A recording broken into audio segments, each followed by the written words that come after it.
है कि नहीं? We have defined order yesterday, ठीक है। एक काम करो, आप लोग एक कॉलम बना लो, एक कॉलम बना लो मॉलिक्यूलैरिटी का और एक कॉलम बना लो ऑर्डर का, ठीक है। Suppose this is a column for, अब अलग से लिख के नहीं, इसी में मॉलिक्यूलैरिटी भी डिफाइन कर देंगे, मॉलिक्यूलैरिटी, और एक कॉलम बना लो ऑर्डर का, ठीक है। तो पहले हम मॉलिक्यूलैरिटी समझ लेते हैं, फिर ऑर्डर को। तो हम देख ही चुके हैं कल कि क्या मतलब था ऑर्डर का। मॉलिक्यूलैरिटी और ऑर्डर जो है ये दोनों किस तरह का टर्म है भाई? तो ऑर्डर का हम लोग बात कर लिए थे। ऑर्डर क्या रिप्रेजेंट कर रहा था? ऑर्डर रिप्रेजेंट कर रहा था the sum of the power, ठीक है, the sum of the power that is present on the reactants, ठीक है, that is present on the reactants in the rate law is called as what? Order. जो भी कल हम लोग rate law लिख रहे थे, जो भी कल हम लोग रेट लॉ लिख रहे थे, उस रेट लॉ पर, ठीक है, जो रिएक्टेंट्स के ऊपर पावर होगा, उस पावर का जब हम सम करेंगे तो that sum of the power will be called as the order of the reaction. And that power क्या इज अगर हम लोग वाले की कैसे उसको निकालेंगे, तो उस पावर को निकालने के लिए आपको क्या करना पड़ेगा? You have to do certain experiments, you have to perform certain experiments, and after the analyzation of the data of the experiments we will able to find the order of the reaction.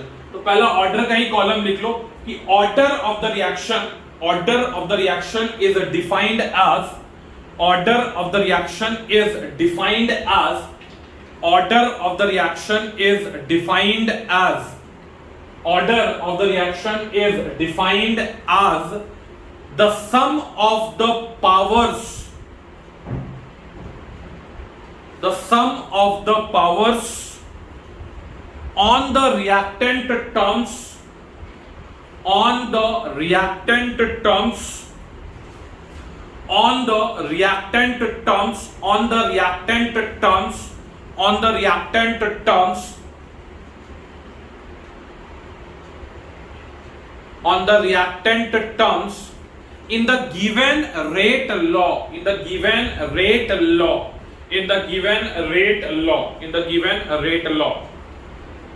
Second point order में ही लिख लेना है कि order of the reaction is an experimental quantity, order of the reaction is an experimental quantity.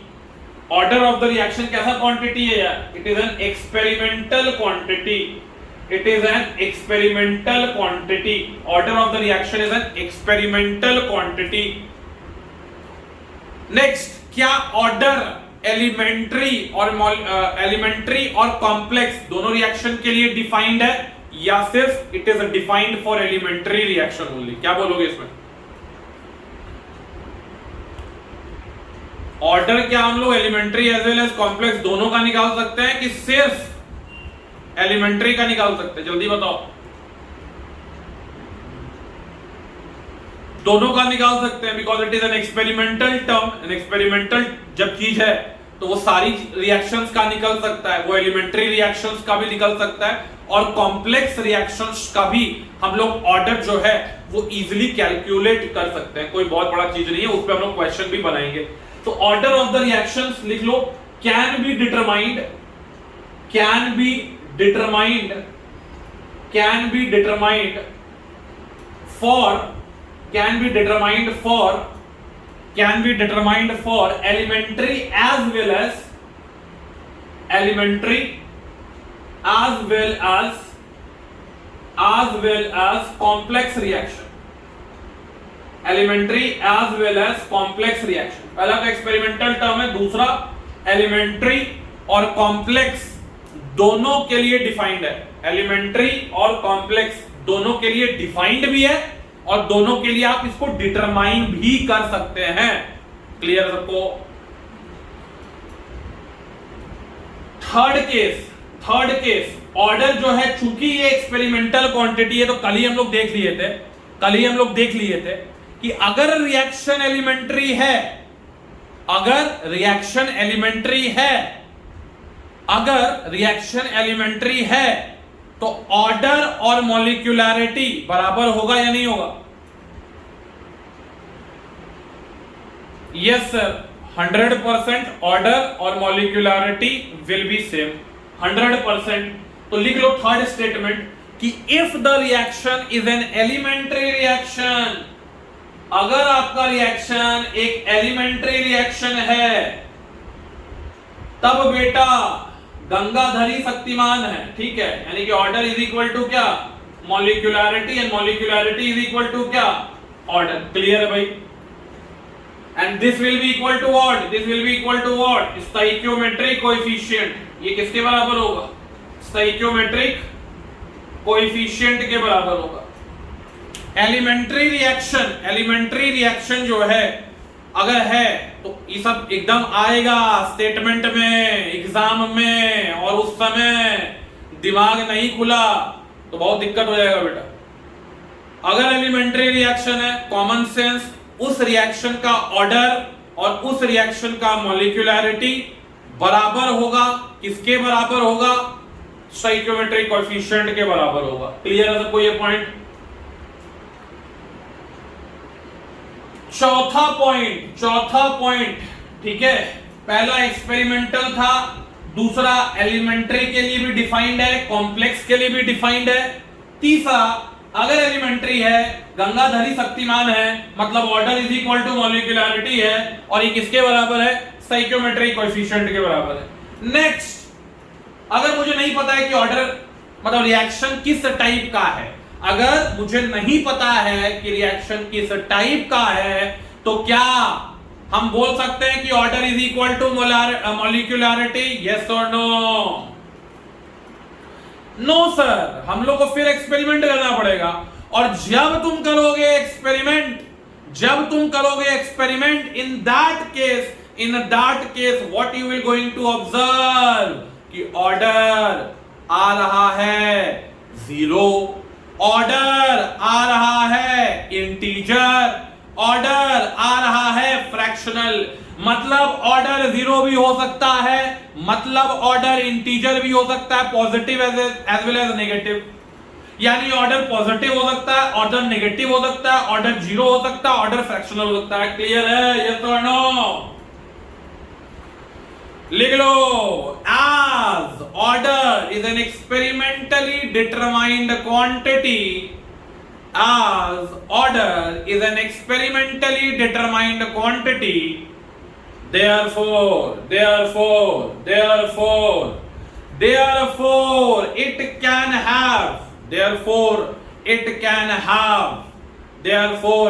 can have a positive value, comma a negative value, comma a fractional value। Positive value हो सकता है, negative value हो सकता है, fractional value हो सकता है, and also order में बी 0, and also order में भी 0। और ऑर्डर जो है तुम्हारा 0 भी हो सकता है, ठीक है? क्लियर है?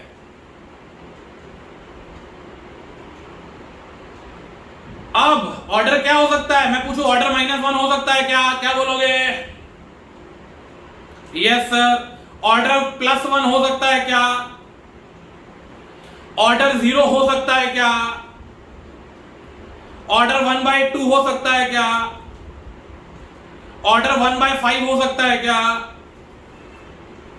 ऑर्डर -1/2 हो सकता है क्या?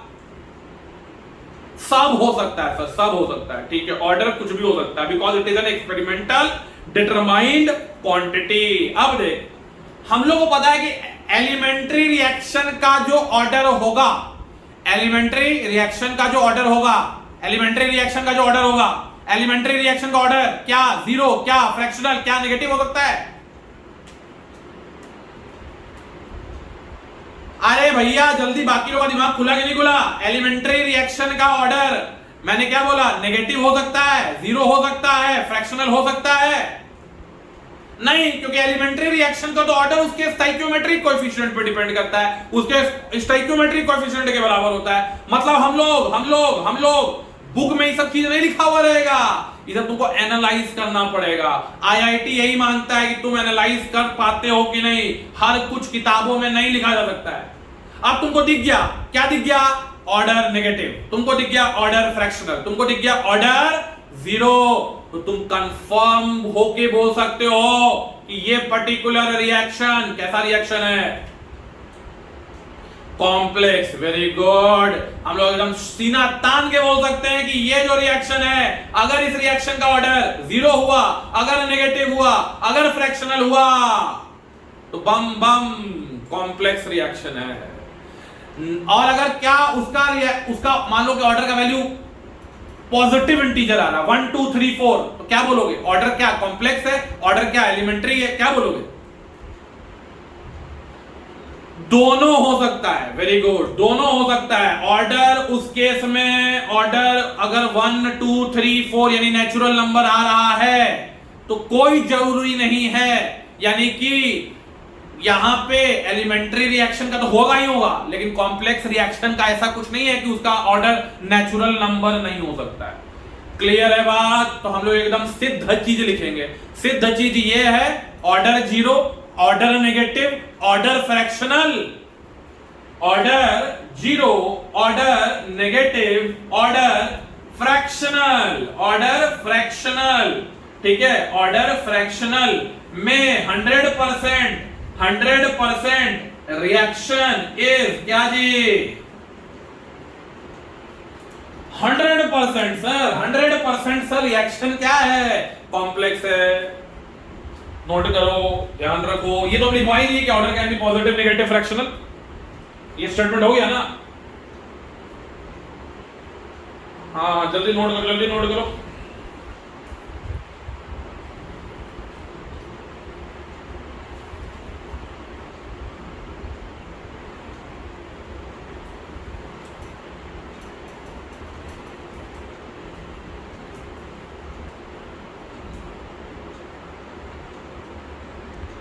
हाँ यार, नेक्स्ट पॉइंट लिख लो ऑर्डर के अंदर।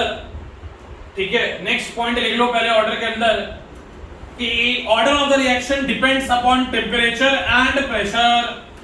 Order of the reaction depends upon temperature and pressure. Order जो है ये डिपेंड करता है depends upon P and T, pressure and temperature. अब जो मैं बोल रहा था कि रेट को तुमने लिखा के ए का पावर अल्फा, बी का पावर बीटा। तो कल हम लोग इस बात पे चर्चा कर रहे थे कि alpha plus beta is equal to क्या है? Overall order of the reaction. Order of the reaction alpha क्या है? Order with respect to A, और बीटा क्या है? ऑर्डर विथ रिस्पेक्ट टू क्या? बी। अब मैं क्या बोल रहा हूं कि ये रेट लिख दिए ऐसे करके, के ए का पावर मान लो तुमको दे दिया 1 और बी का पावर भी दे दिया 1। क्या बोलोगे, क्या कमेंट करोगे? रिएक्शन एलिमेंट्री है कि कॉम्प्लेक्स है? क्या कमेंट करोगे? जल्दी जल्दी बोलो। दोनों हो सकता है सर, ये एलिमेंट्री भी हो सकता है सर, ये कॉम्प्लेक्स भी हो सकता है सर। अगर मैंने यहां लिख दिया रेट इज इक्वल टू के ए बाय बी, यहां बताइए कि ऑर्डर जो होगा, ये रिएक्शन क्या होगा? Elementary, complex? 100% यहां ऑर्डर जीरो आएगा, 100% ऑर्डर यहां जीरो आएगा। कहने का मतलब कि ये रिएक्शन 100% कॉम्प्लेक्स होगा। मान लो रेट को तुमने ऐसे लिख दिया के ए का पावर 1, बी का पावर 1/2। तो यहां पे बताइए कि ऑर्डर जो होगा वो क्या, ये रिएक्शन का टाइप क्या होगा? कॉम्प्लेक्स या एलिमेंट्री? सर यहां ऑर्डर सर 3/2 है सर, ये रिएक्शन कॉम्प्लेक्स हो गया सर। चलिए सर, ठीक है सर। मान लो तुमको एक और दे दिए कि बेटा रेट जो है ये लिख दिया के, ए का पावर 1/2, बी का पावर 1/2। अब बताओ ऑर्डर तो दिख रहा है, मतलब ये रिएक्शन एलिमेंट्री है कि कॉम्प्लेक्स है? अरे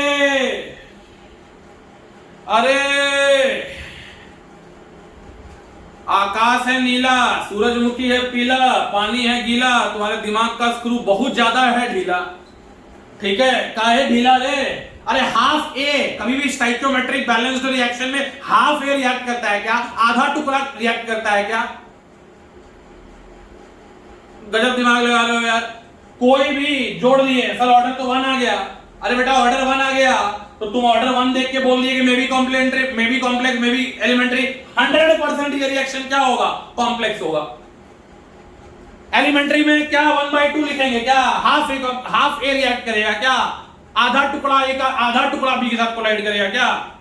बेवकूफ कहेगा, बुद्धि एकदम नहीं है तुम लोगों के पास, बुद्धि पे काम करो। ठीक है, 100% रिएक्शन क्या होगा? कॉम्प्लेक्स होगा। समझ में आया बात? जल्दी बोलो यस नो। भाई तुम लोग का बहुत ज्यादा स्क्रू।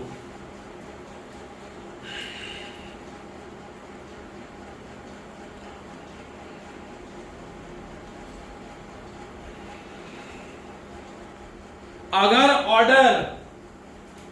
ऑर्डर किसी एक रिएक्टेंट के रिस्पेक्ट में भी फ्रैक्शनल या नेगेटिव या जीरो निकला, इन दैट केस ऑल्सो हम लोग क्या बोल लेंगे कि रिएक्शन किस ऑर्डर, रिएक्शन एलिमेंट्री है कि कॉम्प्लेक्स?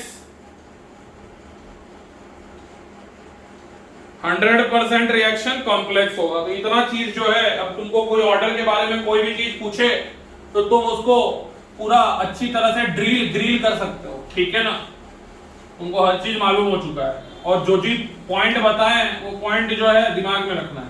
चलिए आगे बढ़ते हैं हम लोग। अब आते हैं यार क्या, मॉलिक्यूलैरिटी पे। देखो molecularity of the reaction is defined as, molecularity of the reaction is defined as number of molecules colliding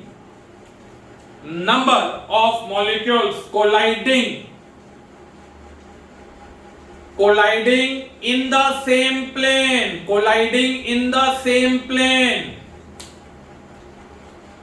मेरा एक एक वर्ड का मतलब होता है बाबू, एक एक वर्ड का मतलब होता है। ठीक है, कोई वर्ड छोड़ना नहीं है। Colliding in the same plane, colliding in the same plane, colliding in the same plane. Molecularity is defined as number of, क्या लिखवाया यार, स्टेटमेंट बोलना थोड़ा। हाँ, to give product, colliding in the same plane to give the product in an elementary reaction, in an elementary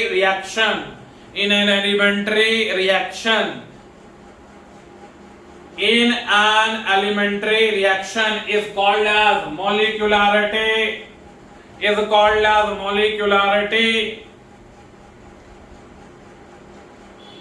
ठीक है, लिख लियो definition. क्या बोले, मॉलिक्यूलैरिटी क्या है? कितना मॉलिक्यूल रिएक्टेंट का कितना मॉलिक्यूल एक ही प्लेन में एक ही दूसरे से कोलाइड करे, वही होगा मॉलिक्यूलैरिटी।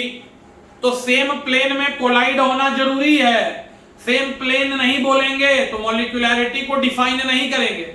मान लो मैं बोला कि यार देखो ये रिएक्टेंट ब्लू है, ये रिएक्टेंट ब्लैक है, ये काला रिएक्टेंट, ये नीला रिएक्टेंट, दोनों रिएक्ट किया, मॉलिक्यूलैरिटी कितना होगा? दोनों कोलाइड किया, मॉलिक्यूलैरिटी कितना होगा? जल्दी बोलो। मॉलिक्यूलैरिटी 2 होगा। मैं बोला कि दोनों कोलाइड किया, मॉलिक्यूलैरिटी को 2 बोल सकते हैं क्या?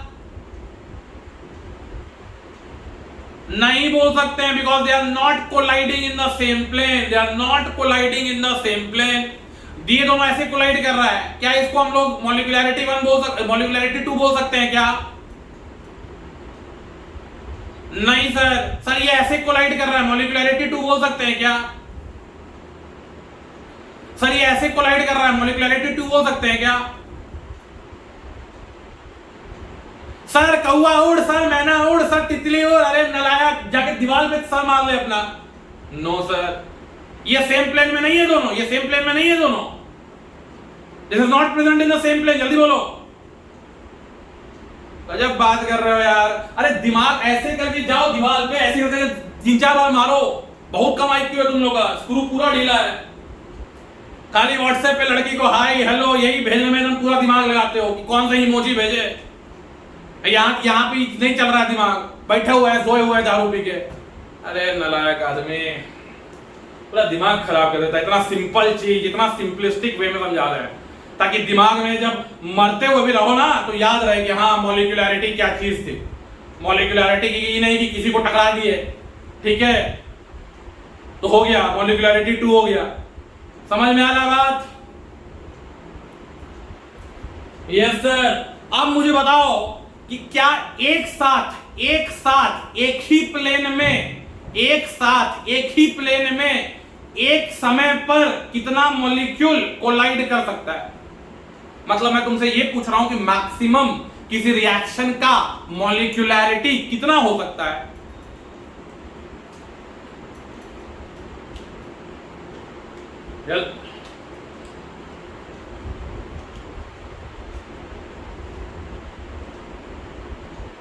हाँ भाई बाकी लोग, what should be the maximum molecularity? या कुछ भी हो सकता है सर, 10 भी हो सकता है, 12 भी हो सकता है, 13 भी हो सकता है।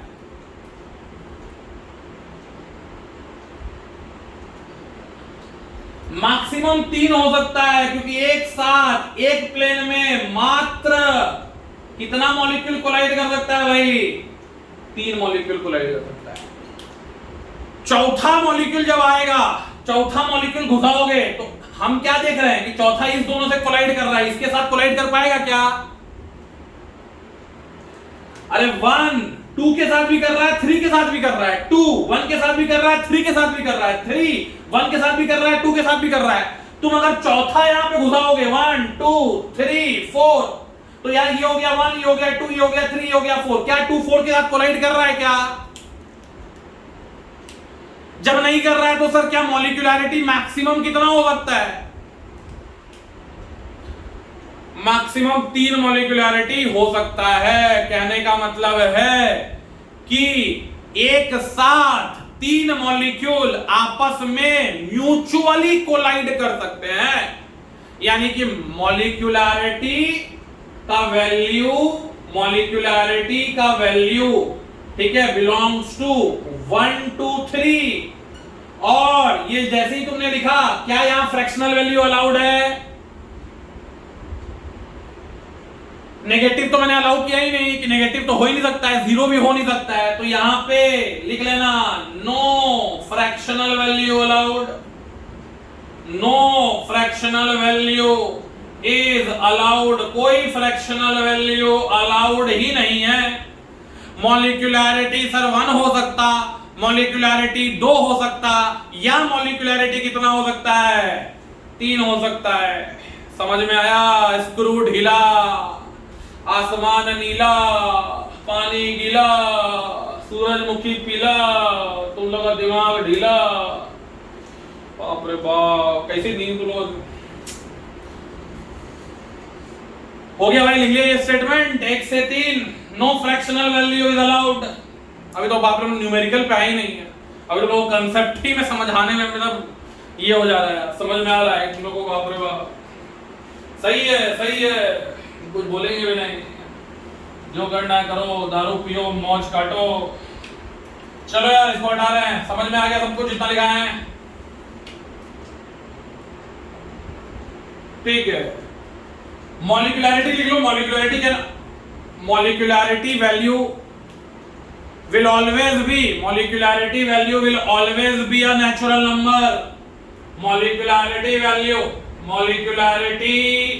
value will always be, will always be, will always be, will always be a natural number, a natural number less than or equal to 3, less than or equal to 3. Molecularity हमेशा एक नेचुरल नंबर होगा less than और equal to 3. क्या molecularity एक experimental concept है या ये सिर्फ एक थ्योरेटिकल कंसेप्ट है? क्या बोलोगे?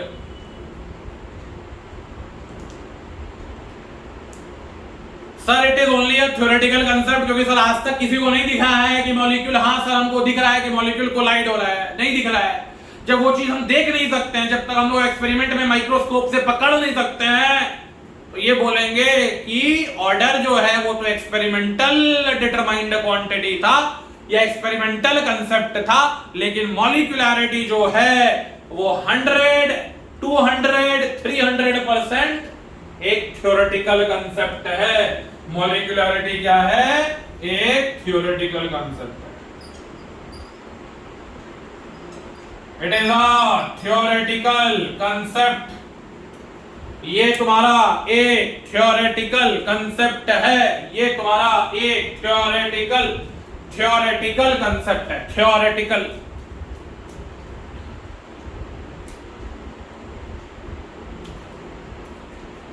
चलिए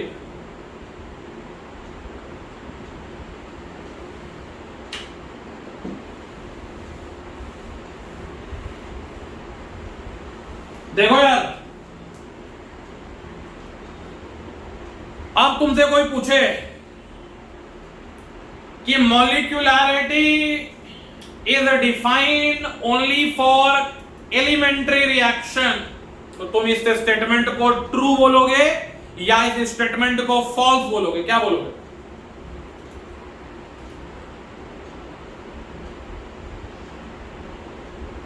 बाकी लोग दिमाग लगाओ. 100% molecularity is defined for an elementary reaction. 100% it is a true statement. अब मैं दूसरा स्टेटमेंट बोल रहा हूं. मॉलिक्यूलरिटी कैन बी या molecularity is determined only for an elementary reaction. Is it a true statement और is it a false statement?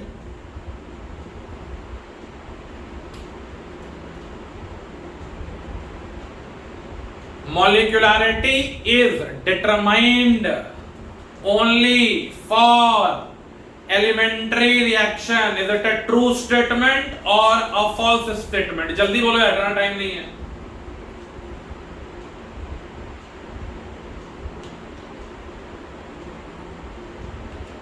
Sir it is a true statement. अब देखिए यार, ये गलत फहमी तुम लोग को है, बहुत अच्छी बात है. ये मास्टर लोग भी स्कूल में बोलता है, कोचिंग का मास्टर भी बोलते रहता है, क्योंकि बुक में लिखा हुआ है कि elementary reaction molecularity is defined for an elementary reaction. Molecularity is defined for an elementary reaction. It is not valid for complex reaction. इतना जब तुम बोलते हो कि it is defined for elementary reaction, 100% हम तुम्हारी बात को समर्थन देंगे, 100% तुम्हारी बात को अग्री करेंगे. मतलब मेरा पहला स्टेटमेंट तो ट्रू था, लेकिन जब मैंने ये बोला कि मॉलिक्यूलरिटी ऑफ अ, ठीक है, रिएक्शन इज ऑलवेज या molecularity is always determined for an elementary reaction, या एलिमेंट्री रिएक्शन के लिए ही सिर्फ मॉलिक्यूलरिटी डिटरमाइन हो सकता है, ये गलत है. हम लोग कॉम्प्लेक्स रिएक्शन का भी मॉलिक्यूलरिटी डिटरमाइन करते हैं. तो जब करते हैं तो बोलने में क्या दिक्कत है? ठीक है, कथनी और करनी में अंतर नहीं होना चाहिए. ठीक है, लिख लो ये चीज कि molecularity of molecularity can B, ऐसे लिखो, molecularity can be determined even for a complex reaction. कैसे वो देखते हैं.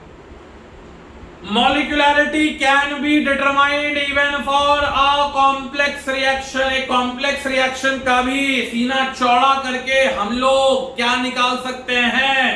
मॉलिक्यूलरिटी निकाल सकते हैं. कैसे?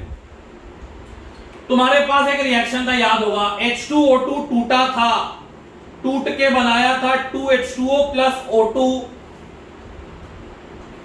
ठीक है, क्या बनाया? 2H2O plus O2।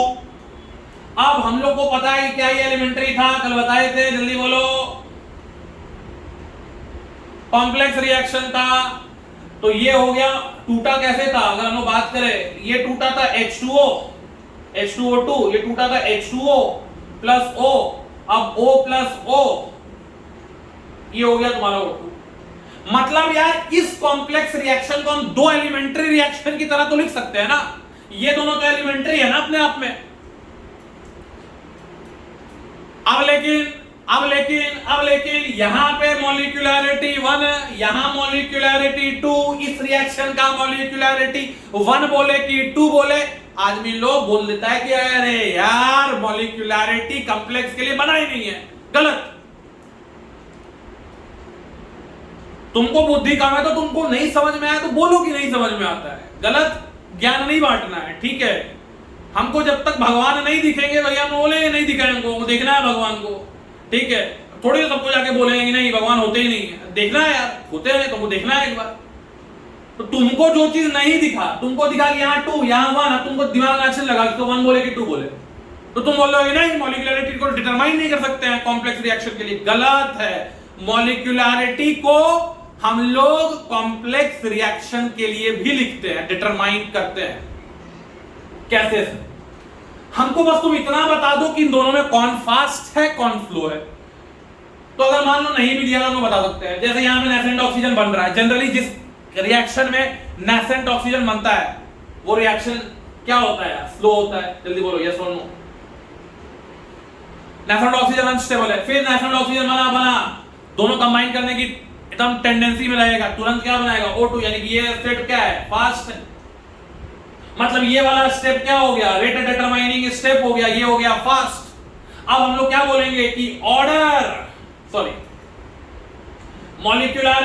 मॉलिक्यूलैरिटी is of overall reaction is equal to क्या आ गया यार? इसका मॉलिक्यूलैरिटी जो है आरडीएस का मॉलिक्यूलैरिटी कितना है? What is the molecularity of RDS? इस रिएक्शन का मॉलिक्यूलैरिटी कितना है? 1। इसका मॉलिक्यूलैरिटी कितना है? 2। हम लोग लेंगे 1 लेकिन, तो आंसर आ गया 1। बात समझ में आया कि नहीं? तो मतलब ये रिएक्शन इस रिएक्शन को तुम क्या बोलोगे? इस रिएक्शन को तुम बोलोगे इट इज अ कौन सा रिएक्शन? Uni molecular reaction.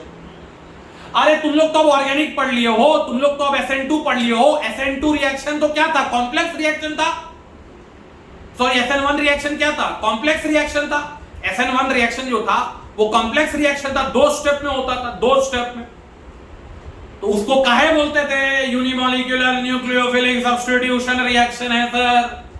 क्योंकि सर वहां पे रेट डिटरमाइनिंग स्टेप में कार्बोकटायन बनता था, वही स्लो स्टेप था, वहां पे एक मॉलिक्यूल इन्वॉल्व था, इसलिए हम लोग उस रिएक्शन का मॉलिक्यूलैरिटी 1 बोले थे। अरे वहां मॉलिक्यूलैरिटी 1 बोले थे तो किताब में लिखते काहे हो? It is defined only for elementary reaction. बच्चा कंफ्यूज मार देता है कि कॉम्प्लेक्स के लिए तो हम लोग डिफाइन ही नहीं कर सकते। समझ में आया कि नहीं? डिफाइंड भी अगर बोल दिया जाए ना कि it is defined for complex reaction तो कोई गलत नहीं है। हम लोग बोलते हैं यार कि यूनिमॉलिक्यूलर न्यूक्लियोफिलिक सब्स्टिट्यूशन रिएक्शन है, हम लोग कॉम्प्लेक्स रिएक्शन का मॉलिक्यूलैरिटी बता सकते हैं। उसके लिए हम लोग को क्या चाहिए? हम लोग को मैकेनिज्म चाहिए। मैकेनिज्म में क्या चाहिए? स्लोएस्ट स्टेप चाहिए। स्लोएस्ट स्टेप का जो मॉलिक्यूलैरिटी होगा वही ओवरऑल रिएक्शन का मॉलिक्यूलैरिटी होगा। बात समझ में आया कि नहीं आया? जल्दी बोलो। लिख लो। Molecularity can be, we can determine the molecularity of a complex reaction and it is equal to we can determine the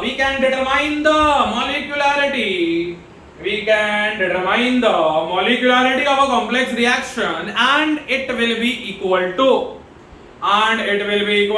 क्या बोलोगे? जल्दी बोलो। molecularity, it will be equal to molecularity of the slowest elementary reaction of the mechanism. Molecularity of the slowest elementary reaction of the mechanism. Molecularity of the slowest elementary reaction of the mechanism.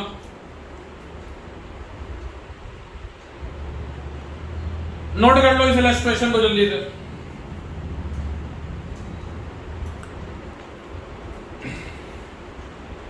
अब जैसे एक example और लिख लेना ताकि पूरी चीज को समझ पाए अच्छे से।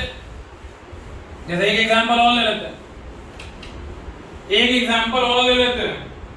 एग्जांपल ले लिए कि हमारे पास एक रिएक्शन था 2NO2 प्लस F2, ये बनाया था 2NO2F। हम लोग कल देखे थे कि sir it is a complex reaction, ये कॉम्प्लेक्स रिएक्शन है, ठीक है, ये कॉम्प्लेक्स रिएक्शन है। तो बेटा अगर ये कॉम्प्लेक्स रिएक्शन है तो हमको मैकेनिज्म चाहिए। तो मैकेनिज्म में अगर हम लोग बात करें तो मैकेनिज्म में सबसे पहले कल हम लोग देखे थे कि NO2 F2 के साथ रिएक्ट करके क्या बना लेता है, NO2F प्लस क्या जी F, बाद में बचा हुआ एक NO2 फिर F के साथ कंबाइन कर लेता है और बना लेता है क्या, बना लेता है क्या NO2F। दोनों को ऐड करो, ऊपर वाला रिएक्शन मिल रहा है कि नहीं, यस और नो। क्या लगता है कौन स्लो है कौन फास्ट है, वन स्लो है कि टू स्लो है, कौन स्लो है? 100% यहां नेसेंट फ्लोरीन बन रहा है तो इट इज अ स्लो, और ये क्या हो जाएगा, ये हो जाएगा फास्ट। अब तुम लोग बताओ इसका मॉलिक्यूलरिटी हम लोग क्या लिखते हैं, इसका मॉलिक्यूलरिटी, इस एलिमेंट्री स्टेप का मॉलिक्यूलरिटी 2 लिखते हैं, इस एलिमेंट्री का भी मॉलिक्यूलरिटी 2 लिखते हैं। बट हमको इसका से कोई मतलब नहीं है, फास्ट से कोई मतलब नहीं है, हमको मतलब है सिर्फ और सिर्फ स्लो से। तो मॉलिक्यूलरिटी ऑफ ओवरऑल रिएक्शन क्या लिख दोगे, 2। That is the molecularity of the slowest elementary step. Note करो इसको भी।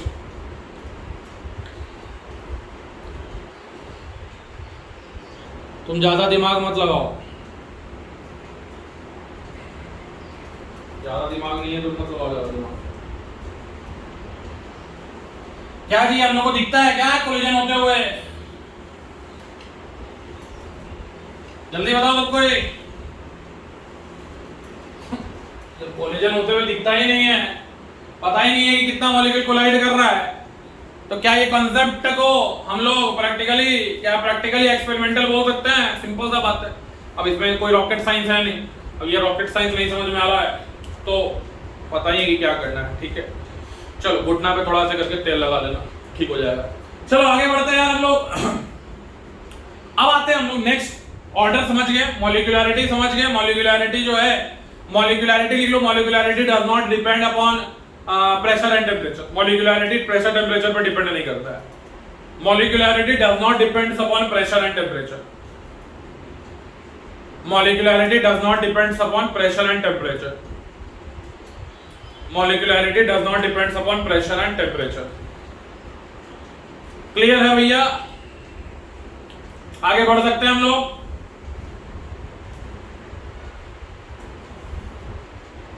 चलो ठीक है।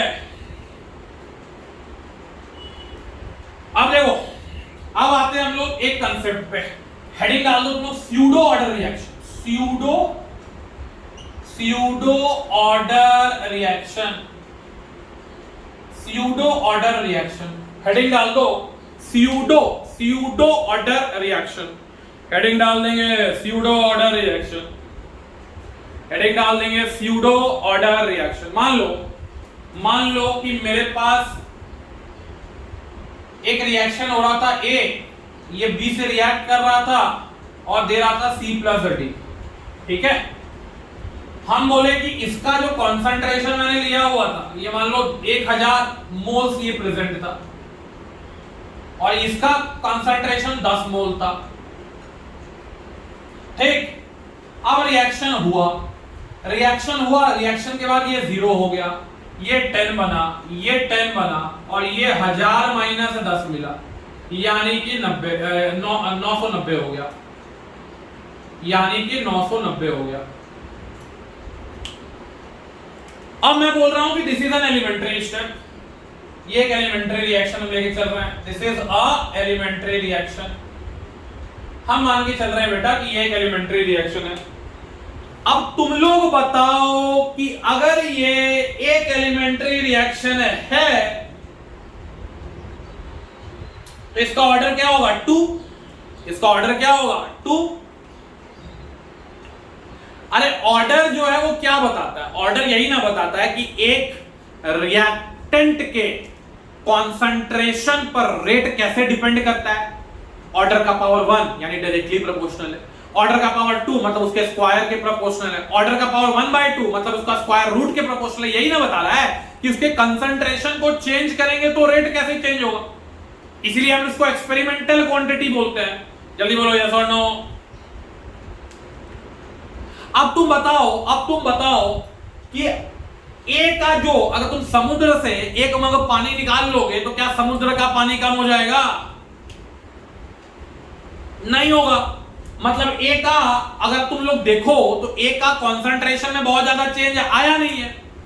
ए का कॉन्सेंट्रेशन में बहुत ज्यादा चेंज आया नहीं है, और जब ए का कॉन्सेंट्रेशन में बहुत ज्यादा चेंज आया नहीं है तो हम लोग ये भी तो बोल सकते हैं कि ए का पावर अगर 0 भी रहता तो कोई दिक्कत नहीं होता, तब भी रेट वही आता। यस और नो? जल्दी बोलो। मतलब कि अगर कोई रिएक्शन में, कहने का मतलब क्या है, स्यूडो ऑर्डर कब बोलेंगे? जैसे इसका रेट हम लोग क्या लिखेंगे? 100% इसका रेट हम लोग लिखेंगे के ए का पावर, ठीक है। मान लो यार एलिमेंट्री नहीं है वो, छोड़ो ना, कोई भी रिएक्शन एक ले लो, हमको नहीं पता कौन सा रिएक्शन, एलिमेंट्री नहीं है, कोई भी रिएक्शन, फिर कॉम्प्लेक्स के लिए अलग से थोड़ी लिखेंगे। हम लिख दिए ए का पावर अल्फा और हम लिख दिए बी का पावर बीटा। लेकिन चूंकि ए एक्सेस में प्रेजेंट था तो हम लोग मान लिए कि ए का कॉन्सेंट्रेशन में कोई खास चेंज नहीं आ रहा, मतलब ये टर्म कांस्टेंट है, तो यानी कि k into a constant term, ये k डैश हो गया, एंड दिस इज यार b का पावर क्या? बीटा। अब हम लोग बोलेंगे कि this reaction is a pseudo, कौन सा ऑर्डर? It is what? समझ में आ रहा है कि नहीं? It is what? स्यूडो क्या जी? Beta order. एक्चुअली में इसका ऑर्डर क्या है? Alpha plus beta. बात समझ में आ रहा है कि नहीं? लेकिन ए का वैल्यू चेंज नहीं हो रहा है, ए का कॉन्सेंट्रेशन बहुत ज्यादा चेंज नहीं हो रहा है, तो ए का पावर 0 कर दो ना यार, कोई दिक्कत नहीं है। जब ए का कॉन्सेंट्रेशन ही चेंज नहीं हुआ तो ये टर्म जो है वो कांस्टेंट रह गया मेरे भाई, और जब ये टर्म कांस्टेंट तो constant into constant, another constant k dash, another constant k dash, और यहां पे हम लोग बोलेंगे it is a pseudo beta order reaction, it is a pseudo beta order reaction. उल्टा भी हो सकता था कि अगर b का 1000 मोल लेते, इसका 10 मोल लेते, इसका 10 खत्म, b का 990 बन गया, तब क्या बोलते रिएक्शन को? स्यूडो बीटा बोलते कि स्यूडो अल्फा बोलते? स्यूडो अल्फा बोलते हैं, स्यूडो अल्फा बोलते हैं, बिल्कुल सही बात है यार। अब देखो यहां पे तुम लोगों को अगर ये बोर्ड दिख रहा है, यहां पे हम लोग एक रिएक्शन ऑर्गेनिक केमिस्ट्री में पढ़े थे sir, hydrolysis of Easter. Hydrolysis of Easter जब तुम किए तो हाइड्रोलिसिस ऑफ ईस्टर करने पे क्या मिला सर? सर एसिड मिला था सर, और सर हम लोग को ये मिल गया था, अल्कोहल मिल गया था सर। अब तुमको मालूम है कि अगर वाटर रिएक्टेंट में होता है या वाटर सॉल्वेंट में रहता है तो ये क्या होगा? एक्सेस में होगा कि नहीं होगा? और ये एक एलिमेंट्री रिएक्शन था, it is an elementary reaction. तो अगर हम लोग बात करें कि ये एक्सेस में हो गया यार, ठीक है, खैर ये एलिमेंट्री नहीं, इसका मैकेनिज्म तो देखे था, एलिमेंट्री नहीं, ठीक है। तो अगर हम लोग बात करें कि वाटर तो यार एक्सेस में प्रेजेंट है, तो अगर मैं इसका रेट लिखूं तो रेट क्या लिखूंगा? ईस्टर का कॉन्सेंट्रेशन, ठीक है। ऐसे हाइड्रोलिसिस ऑफ ईस्टर की अगर हम लोग बात करें तो हाइड्रोलिसिस ऑफ ईस्टर में अगर हम लोग बात करें तो इसका मॉलिक्यूलरिटी 2 होता है, ठीक है।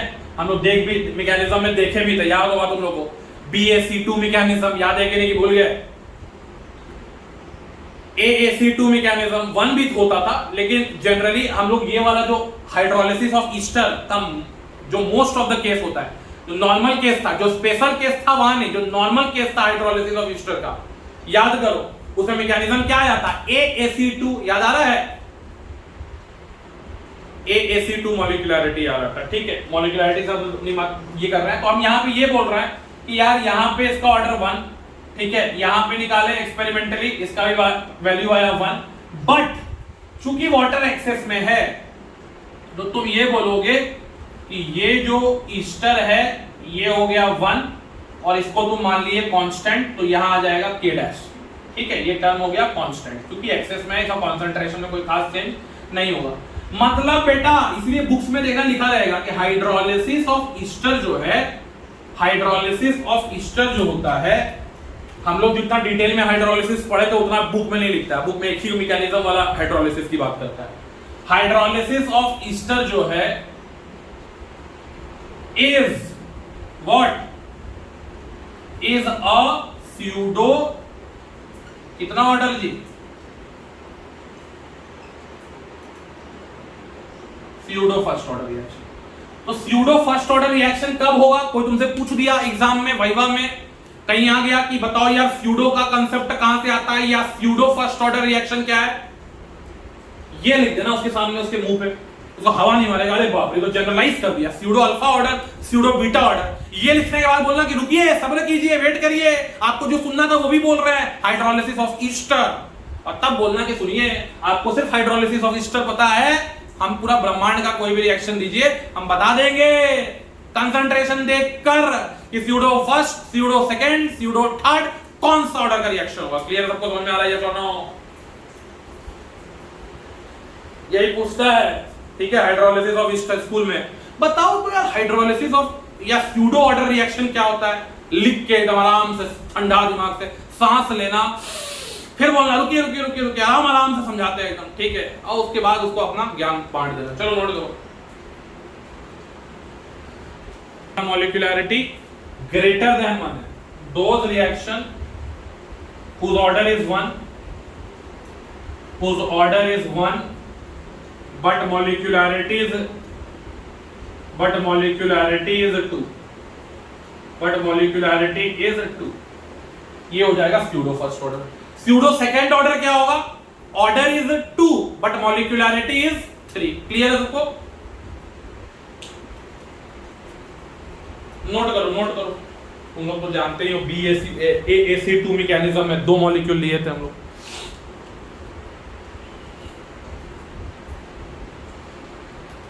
Pseudo first order reaction, pseudo first order reaction या स्यूडो ऑर्डर रिएक्शन में स्यूडो फर्स्ट है तो ऑर्डर 1 मॉलिक्यूलरिटी 2, स्यूडो सेकंड है तो ऑर्डर 2 मॉलिक्यूलरिटी 3।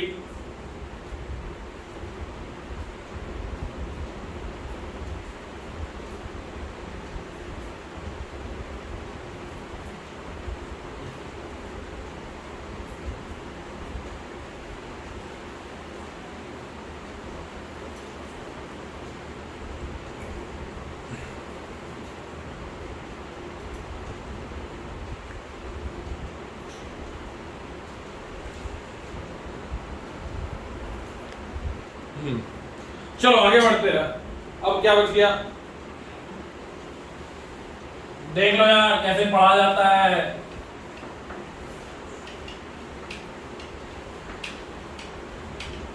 हर चीज को एकदम डिटेल में समझ के, जब पानी या कोई भी रिएक्टेंट ज्यादा हो गया तो उस केस में यार उसका ऑर्डर जो होगा वो, अगर हम लोग बात करें मॉलिक्यूलरिटी से कम आने लगेगा तो वैसा रिएक्शन को हम लोग स्यूडो ऑर्डर रिएक्शन बोलेंगे। अब स्यूडो फर्स्ट ऑर्डर है तो ऑर्डर 1 होगा, मॉलिक्यूलरिटी 2 होगा। स्यूडो सेकंड ऑर्डर है तो ऑर्डर 2 होगा, मॉलिक्यूलरिटी 3 होगा। अब आ जाते हैं यार कि अगर हम लोग बात करें कि यूनिट ऑफ, थोड़ा यूनिट पे भी ज्ञान ले लेते हैं, यूनिट ऑफ रेट क्या क्या हो सकता है यार। हम लोगों को पता है कि unit of rate change in concentration by change in time का, तो यूनिट ऑफ रेट क्या लिख दोगे, मोल्स पर लीटर, ठीक है, मोल्स पर लीटर पर सेकंड यही होगा, या प्रेशर पर सेकंड या एटीएम पर सेकंड, या सिर्फ अगर हम बात करें मोल्स के रिस्पेक्ट में लिख रहे हैं तो मोल्स के रिस्पेक्ट में लिख रहे हैं तो वहां पे मोल पर सेकंड हो जाएगा। क्लियर है सबको ये यूनिट ऑफ रेट। अब आते हैं यूनिट ऑफ रेट कांस्टेंट, अब आते हैं unit of unit of rate constant. तो देखो रेट को क्या लिखते हैं, रेट को लिखते हैं रेट कांस्टेंट ए का पावर या जितना भी रिएक्टेंट है, ठीक है ना, हम यहाँ पे रिएक्टेंट लिख दे रहे हैं, पावर का सम लिख दे रहे हैं n, ठीक है। तो k का वैल्यू क्या हो गया, k का वैल्यू हो गया रेट बाय r का पावर n। अब हमको रेट का पता है, ये हो गया क्या है, मोल पर लीटर पर सेकेंड, और नीचे हो गया मोल पर लीटर का पावर क्या n। तो मोल सब ऊपर चल के क्या बन जाएगा, ये बन जाएगा मोल का पावर 1 माइनस n, लीटर का पावर n माइनस 1 पर सेकेंड। क्लियर है सबको, unit of rate constant, unit of rate constant. जल्दी बोलो। अब यूनिट ऑफ रेट कांस्टेंट याद रखना है, क्यों, क्योंकि कभी कभी क्या होता है क्वेश्चन में ऑर्डर, रिएक्शन का ऑर्डर क्या है ये नहीं बताया जाता है, और जब ये नहीं बताया जाएगा तो तुम यूनिट देखकर, किसका यूनिट देखकर यार, किसका यूनिट देखकर, रेट कांस्टेंट का यूनिट देखकर तुम ये बता सकते हो कि ऑर्डर क्या है। जैसे मैं लिख दूं यहां पे, यार रेट कांस्टेंट जो है ये ए पर सेकेंड था, ऑर्डर क्या होगा इस रिएक्शन का, ऑर्डर क्या होगा इस रिएक्शन का, जल्दी बोलो, ऑर्डर क्या होगा, क्या 0? अरे भाई साहब, अरे यार कहाँ मन नहीं करता तुम लोगों को, जब आदमी है ऑर्डर यहाँ 1 बैठाएंगे, यहाँ 1 बैठाएंगे, यार 1 क्लास का बच्चा को भी बोल देगा ना कि बाबू ये ऐसे होता है, ऑर्डर का सम जो होगा सबको प्लस कर दो तो ऑर्डर निकल जाएगा ना, वो भी तुम लोग से अच्छा दिमाग लगा लेगा यार, ठीक है। तुम लोग यार वो क्या करो ना कि जो बच्चा लोग निप्पल में दूध पीता है ना, वो वाला खरीद लो और दूध गिलास में मत पियो, उसी में पियो, तुम लोग बुद्धि अभी डेवलप नहीं किया है। अगर मान लो रेट का ऑर्डर ऐसे लिख देते बी, ठीक है, मोल -1, सेकेंड 1, और क्या नाम है यार, लीटर 1 लिख दो, लीटर 1 और सेकेंड इनवर्स रहता, तब क्या होता ऑर्डर,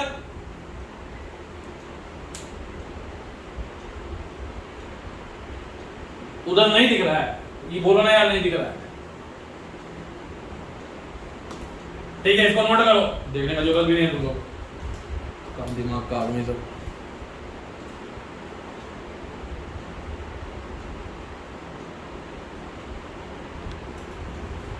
हाँ यार, तो मैं ये बोल रहा था कि मान लो कि अगर रेट कांस्टेंट की वैल्यू दे दी है 5 इंटू 10 का पावर 3, ठीक है, मोल का पावर 1, लीटर का पावर -1, सेकेंड इनवर्स, तो क्या होगा, किस ऑर्डर का रिएक्शन होगा ये, what will be the order, ठीक है, देख लो 1 भी आ गया आंसर, 0 भी आ गया,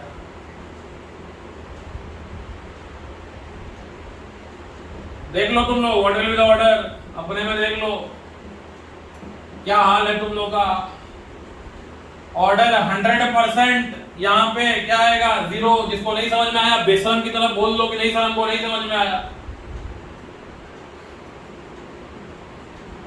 वाह वाह वाह वाह वाह, कोई बात नहीं, कोई बात नहीं, नहीं समझ में आया बहुत अच्छी बात है, कितना बड़ा रॉकेट साइंस था, अरे बाप रे बाप। अभी खाली बोल रहे हैं कि ये क्या नाम है, शाहरुख खान का मूवी आने वाला है, सलमान खान का मूवी आने वाला है, अरे सर पूरा एक सीन याद है हमको, पूरा सीन याद है, नहीं समझ में आया सर, ओह कितना बड़ा चीज हम बता रहे हैं सर, ठीक है, हम ऑर्डर क्या लिखेंगे, देखिए देखिए देखिए 1 क्लास का बच्चा, आप लोग क्या कीजिए, एकदम जो बोले हैं दूध वाला जो बच्चा जिसमें दूध पीता है वो खरीद लीजिए, वैसे ही दूध पीजिए, दिमाग खुल जाएगा। अरे क्या था यार, ये भी नहीं समझ में आया क्या कि ये कैसे लिख दिए थे सर, ये समझ में आ गया, अरे नालायकों जिनको डाउट था, अर्पित राज या सत्यम जल्दी बताओ ये कैसे लिखे, ये भी नहीं समझ में आया क्या, यही ना यूनिट है। हाँ बाबू, तो n का वैल्यू 0 बैठाएंगे तो मोल 1 आएगा कि नहीं आएगा, बाबू n का वैल्यू 0 बैठाएंगे तो ये -1 आएगा कि नहीं, और ये s -1 आएगा कि नहीं, सोचो तुम लोग कितने गधे हो, अरे समझ में आया, अरे रे बाप रे बाप, वही बोल रहे हैं ना, खरीद लो जाके और दूध ऐसे करके बच्चा जो पीता है वैसे ही पियो, वही लायक हो तुम लोग एकदम। तुम लोग फिजिकल केमिस्ट्री का न्यूमेरिकल बनाओगे जी। और तुम जी पूरा मुंबई दर्शन करो एकदम मस्त होके, 4-5 जगह और जगह घूम लो, सब यही 2 साल में सब कर लेना है तुमको। गोवा भी चल जाओ, मुंबई भी चल जाओ, बाबूजी को बोलो थोड़ा और पैसा तो मालदीव भी भेज देने, दिशा पटानी भी मिल जाएगी वहां पे। अभी तो देख लो, बाकी लोग भी देखते जाओ कि तुम लोग के बीच में कैसे कैसे लोग बैठे हुए हैं, उनकी आरती उतारने की बहुत जरूरत है, जिनका काम क्या है सिर्फ छापना, प्रेजेंस ऑफ माइंड कभी यूज नहीं करेंगे। और ये वही लोग होंगे, ये तुम लोग का हाल बता दे रहे हैं, तुम लोग का एग्जाम में भी दिमाग नहीं लगने वाला है, because your only focus is to make notes, कि मेरा नोट्स बन जाना चाहिए। हाँ जी हर्ष बियानी, मेरा गुस्सा होना जायज है कि नहीं, लोगों को थोड़ा बता दो, तो बोले सब फालतू गुस्सा करते हैं। देख रहे हो ना, फिटजी में ही सवाल हम पूछते भी नहीं थे, हमको यही याद आता है फिटजी का मेरा class, I will never ask, लिखवाएं, ठीक है। बताना भी लोगों को नहीं पता था क्यों लिखवा रहे हैं, तुम लोगों को तो बता भी दिए कि ऑर्डर लिखवा रहे हैं क्योंकि ऑर्डर ऐसा है।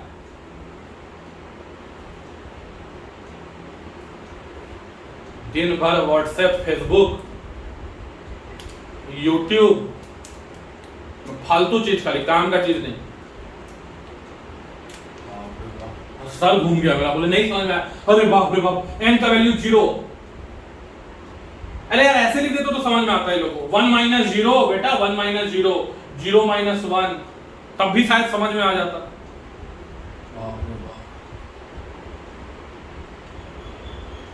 अभी लोग क्या फिजिकल केमिस्ट्री का न्यूमेरिकल में तुम लोग को वही वाला टीचर चाहिए सर, जो ऑनलाइन में आजकल बेवकूफ बनाता है। अरे ओपी लिखो रे, ओपी ओपी ओपी सर, तो ओपी ये, तुम लोग वही टीचर डिजर्व करते हो जो ओपी करवाया तुम लोग। पता है तुम लोग खोपड़े में कुछ तो है नहीं।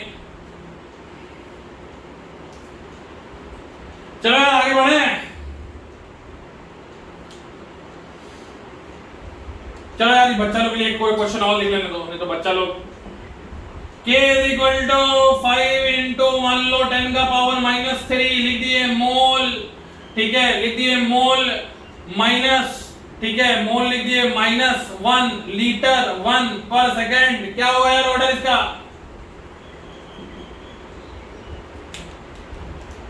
तो 100% ऐसे रिएक्शन का जो ऑर्डर होगा वो 2 हो जाएगा।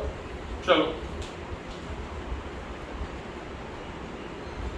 सर मेरा एग्जाम में सर क्वेश्चन नहीं बनता है सर हमको चक्कर आने लगता है सर हम क्या करें सर, हम मेहनत करते हैं सर। खकुआ मेहनत करते हो तुम लोग, मेहनत करते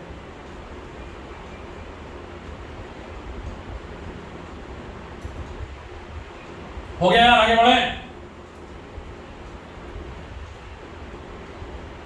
दिमाग खाली पढ़ाई का, खाली बस दिखाना है क्या, सिंसियर स्टूडेंट सर आप जब क्लास में, हम कभी क्लास मिस नहीं करेंगे सर, मेरा नोट्स आप देख लीजिए सर, सब कलर आपको रंग बिरंगा रेनबो दिख जाएगा सर, पता लग जाता है। अभी क्लास में होता तब ना मजा आता, वो तो ऑनलाइन में पता नहीं लग पा रहा है कि कौन कौन छुपा हुआ है, एक से एक धुरंधर सब मिलता है, ठीक है। इसलिए बोलते हैं कि तुम लोग क्लास 1 का स्टूडेंट से भी बदतर हो। चलो यार आगे बढ़ते हैं।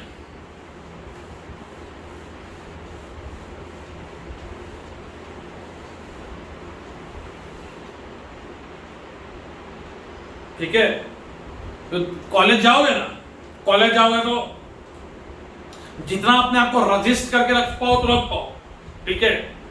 नहीं तो होता क्या है, ऐसे एकदम फर्स्ट ईयर में ही दारू खुल जाता है, दारू का बोतल ऐसे ऐसे IIT गया, अब क्या तो IIT NIT पूरा हिला देता है। पहले ईयर में दारू का बोतल खुल जाता है। दारू पीना गलत है कि सही, वो तो दूसरा कंसेप्ट है। अब पिया, पहली बात तो यार कुछ लोग तो अपना पैसा से भारी पिया होता है, 11 12 से पी रहा होता है, वो सब तो यार लेजेंड होता है वो लोग, ठीक है। उन लोग को कॉलेज में आके बस खुला छूट मिल जाता है। उसमें से कुछ लोग क्या होता है, उन लोग देखते हैं अरे बाप रे थोड़ा हम भी चख ले, अब चखाया जाता है फ्री में, ठीक है। तो बर्बाद जब होने वाला होता है ना आदमी, तो उसको कुछ दिमाग काम नहीं करता है, ठीक है, जाता है तो पीता है। और लेजेंड सब क्या है, वो लोग तो भाई दारू पी के भी पढ़ना स्टार्ट कर देगा, ठीक है, लेकिन जो नया लड़का आता है ना वो पूरा दारू पी के बर्बाद है, ठीक है, दारू पी के एकदम लगा हुआ है, ठीक है, उसको मजा आ रहा है।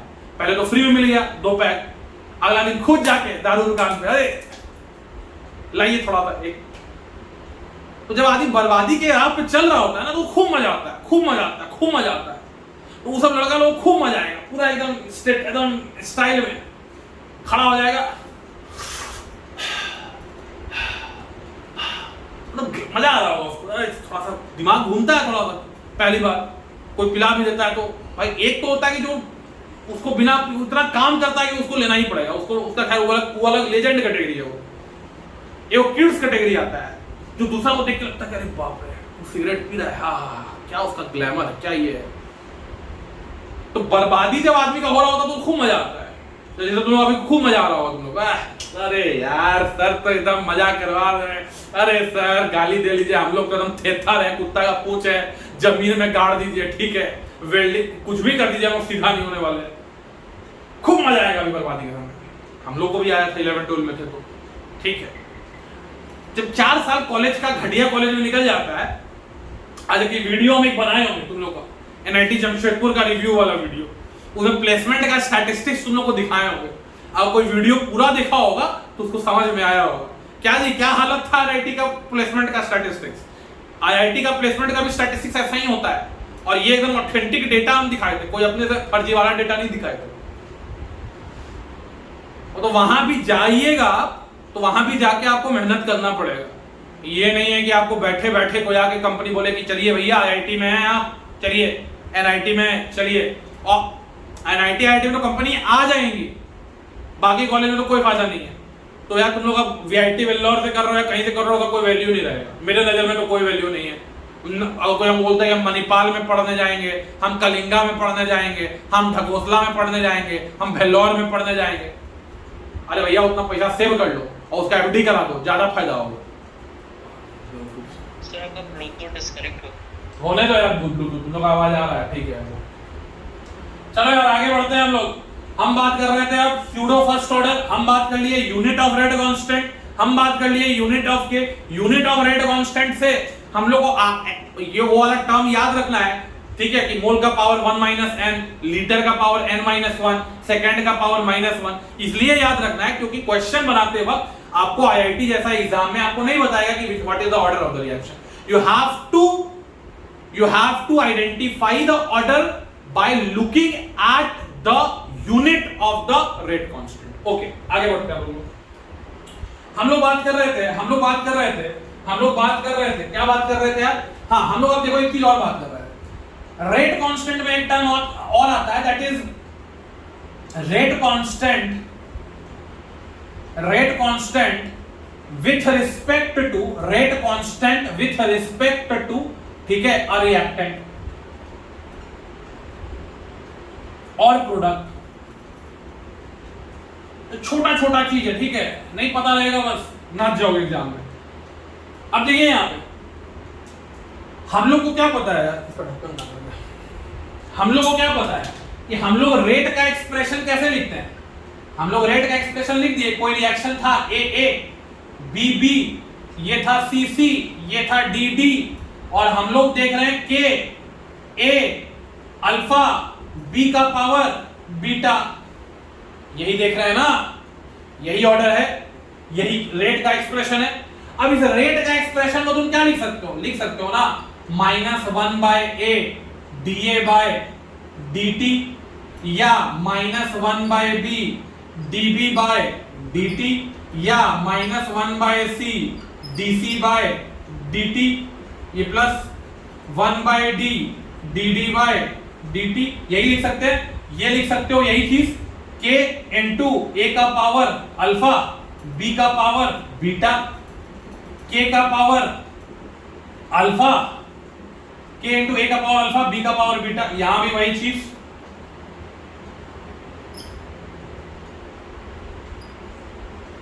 और यहां भी वही चीज। अगर हम लोग k की बात करें, व्हाट इज k, तो K तो यार rate constant of overall reaction है, K is rate constant of overall reaction, या इसको तुम स्पेसिफिक रेट कांस्टेंट भी बोलते हो, इसको तुम स्पेसिफिक रेट कांस्टेंट भी बोलते हो, it is also called as specific rate constant. Clear है सबको ये चीज? जल्दी बोलो। Yes, sir. तो यहां पे अगर मैं बात करूं माइनस डी ए अपॉन डी टी, तो ये वैल्यू क्या आ जाएगी? के इंटू ए, और ये टर्म को मान लो मैं मान लेता हूं, कुछ भी मान लेता हूं, यार पी मान लेता हूं, तो दिस इज यार पी। अब ये के ए इंटू, यार इसको पी क्यों माने, वैसे ही मान लेते हैं, ए का पावर अल्फा और बी का पावर बीटा। तो यार ये जो है इसको क्या लिख देंगे हम लोग? के ए लिख देंगे। अब एक्सप्रेशन तुमको ऐसा एग्जाम में दिया रहा है, ठीक है, और यहां minus d A by d t भी हो, ठीक है, जैसे मैं अगर लिखता minus d B by d t, तो मैं यहां लिख देता के बी ए का पावर अल्फा और बी का पावर बीटा। समझ में आ रहा सबको? Yes, sir. D C by d, भाई हम बहुत गाली देंगे, ठीक है, गाली सुनना पड़ेगा तुम लोगों को इसका, क्योंकि तुम लोग ऐसा बिहेव करोगे आंसर के हिसाब से गाली खाना पड़ेगा तुम लोग। हम ऐसा टीचर नहीं कि जो बाबू करके पढ़ाते हैं, बाबू करके पढ़ाई हो ही नहीं सकता है। आपको हम आर्मी वाला सीरियसनेस हमको चाहिए तो। हाँ भाई, के ए, अब यहाँ के क्या है? व्हाट इज के ए? व्हाट इज के ए? इसको बोलेंगे यार रेट कांस्टेंट, दिख रहा है ना board? Yes, sir. Rate constant with respect to a, इसका वैल्यू क्या हो गया? ए इंटू के। के बी का वैल्यू क्या हो गया? बी इंटू के। के सी का वैल्यू क्या हो गया? सी इंटू के। के डी का वैल्यू क्या हो गया? डी इंटू के। समझ में आ रहा है सबको? Yes, sir. एग्जाम में अगर यार ये एक्सप्रेशन लिखा हुआ है ना, तब वहां पे आपको ये के ए लिख के नहीं देगा, तुमको खुद समझना है कि this k is the rate constant with respect to a. अगर dB by dt लिखा है, वो तो इंक्रीज ऑफ b का बता रहा है, rate of decrease of b बता रहा है, तो वहां पे जो रेट कांस्टेंट का टर्म लिखा होगा, that is the rate constant with respect to b, that is not the specific rate constant, that is not the rate constant of the overall reaction। Clear है सबको? yes or no? Yes, sir. Yes, sir. और अगर ये rate constant किसी भी reactant का के term में कैसे लिखोगे? k इंटू उसका स्टोइकियोमेट्रिक कोएफिशिएंट, b इंटू उसका मतलब k into b, k into a, k into c, what is ABCD? Stoichiometric coefficient. Note करो।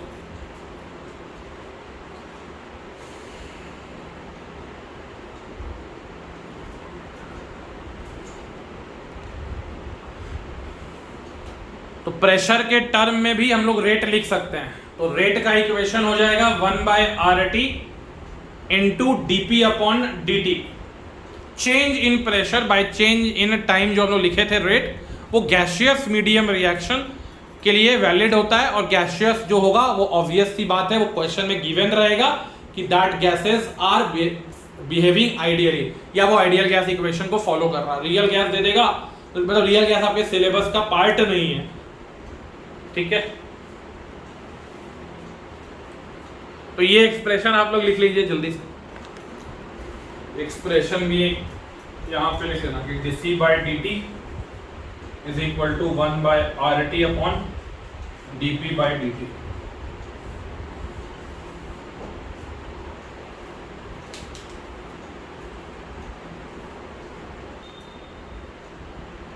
फिर से बोल रहा हूं, the rate of reaction 2NO plus Cl2 forming 2NOCl, forming 2NOCl, सब गैस है, NO भी गैस है, Cl2 भी गैस है और NOCl भी गैस है। The rate of reaction 2NO plus Cl2 giving 2NOCl, comma becomes doubled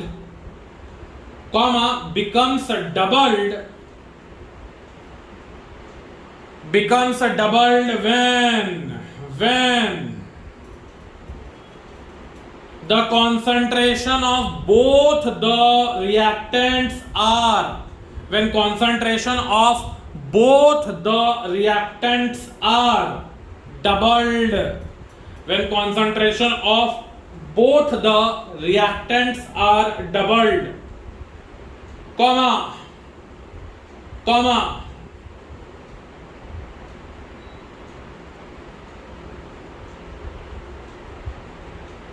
the rate of the reaction becomes doubled when the, मैंने क्या लिखा है एक बार स्टेटमेंट बोलना, when the concentration of,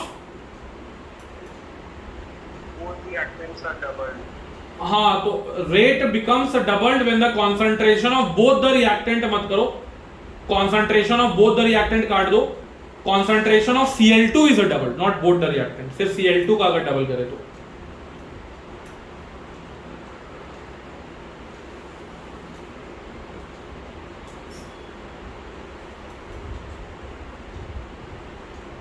ठीक है, तो क्या बोला मैंने कि रेट डबल हो जाएगा when the concentration of Cl2 is doubled, comma however comma के बाद however when the concentration of both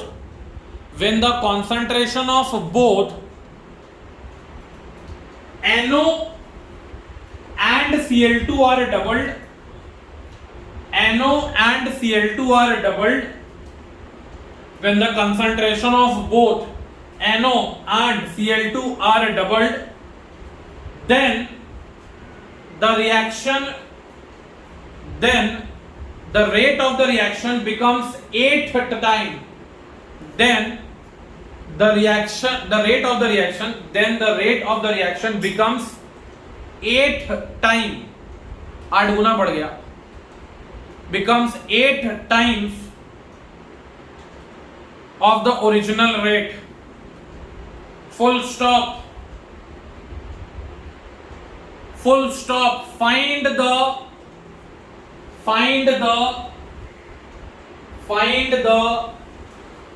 rate, find the order of overall reaction,